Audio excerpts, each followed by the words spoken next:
ভারত সরকারের বস্ত্র মন্ত্রণালয়ের উদ্যোগে শিলিগুড়ি সার্কিট হাউস সংলগ্ন গণেশ ঘোষ কলোনিতে শুরু হলো হস্তশিল্প মেলা।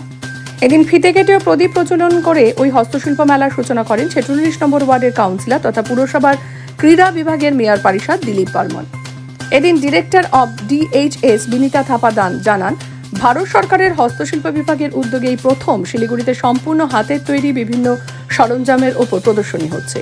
এই হস্তশিল্প মেলায় ভারতবর্ষের প্রায় সব রাজ্য থেকেই বাছাই করা শিল্প সম্ভার নিয়ে হাজির হয়েছে শিল্পীরাও। এই মেলা চলবে আগামী 4 এপ্রিল পর্যন্ত।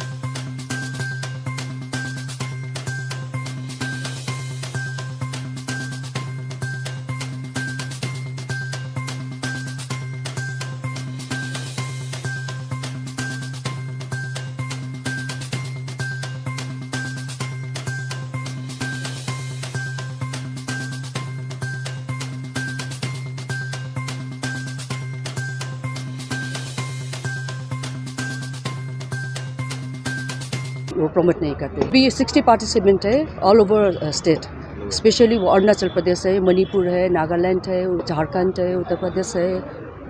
ये अभी 15 डेज़ के लिए है, तो 4 अप्रैल तक चलेगा।